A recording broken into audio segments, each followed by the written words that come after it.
Launch of add 3034 Ajay INS Ajay అని కూడా పిలవడం జరుగుతుంది. సో పూర్తిగా ఇండిజినస్ టెక్నాలజీతోని దీన్ని నిర్మించడం జరిగింది. Okay, so launch of final anti submarine warfare shallow water cruise ship అన్నమాట. So shallow water cruise ship ఇది. సో ఇది ఇప్పుడు ఈ సిరీస్లో 8th వంది. సో మొత్తం ఈ సిరీస్లో మొత్తం 8th. సో ఇది ఇప్పుడు లాంచ్ అవ్వడం జరిగింది. సో దీన్ని నిర్మించిన వాళ్ళు మనకి ఎవరు అంటే garden reach ship builders engineers వాళ్ళు దీన్ని నిర్మించడం జరిగింది. సో దానికి సంబంధించిన డీటెయిల్స్ అనేవి చూద్దాము.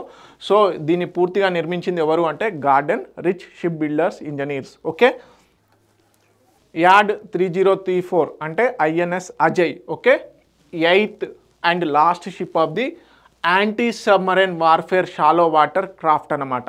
ఓకే, మనకి సబ్మరైన్ ఏవైతే ఉంటాయో వాటిని శత్రు దేశాలకు సంబంధించినటువంటి సబ్మరైన్స్ని డిటెక్ట్ చేసి వాటిని డిస్మాంటిల్ చేయడమే ఈ మనకి యాంటీ సబ్మరైన్ వార్ఫేర్ యొక్క క్రిటికల్ రోల్ అనమాట. సో దాంట్లో మొత్తం 8 ఇండిజినస్గా డెవలప్ చేయాలనుకున్నారు. దాంట్లో చివరిదైనటువంటి ఐఎన్ఎస్ అజయ్ అదే యాడ్ 3034 అనే షిప్ని రీసెంట్గా కమిషన్ చేయడం జరిగింది.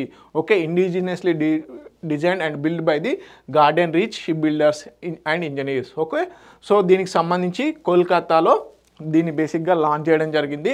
ఎవరు అంటే వైస్ అడ్మిరల్ అయినటువంటి కిరణ్ దేశ్ముఖ్ గారు. Okay, chief of material. Okay, వీరు లాంచ్ చేయడం జరిగింది. సో పూర్తిగా ఈ ఐఎన్ఎస్ అజయ్ని పూర్తిగా 80% ఇండిజినస్గా అంటే దేశంగానే ఉత్పత్తి చేసినటువంటి వస్తువులని ఈ ఐఎన్ఎస్ అజయ్లో వాడడం జరిగింది. Okay, first ship of this class Arnala was commissioned in 18 June 2025లో. బేసిక్గా దానికి ఇది 8th షిప్లో ఉన్నటువంటి ఫస్ట్ షిప్ని ఐఎన్ఎస్ అర్నాలా ఏదైతే ఉందో దాన్ని 18th జూన్ 2025లో కమిషన్ కూడా చేయడం జరిగింది. ఓకే, తెలుగు మీడియం అభ్యర్థులు ఎవరైతే ఉన్నారో ప్లీజ్ నోట్ ఇట్ డౌన్.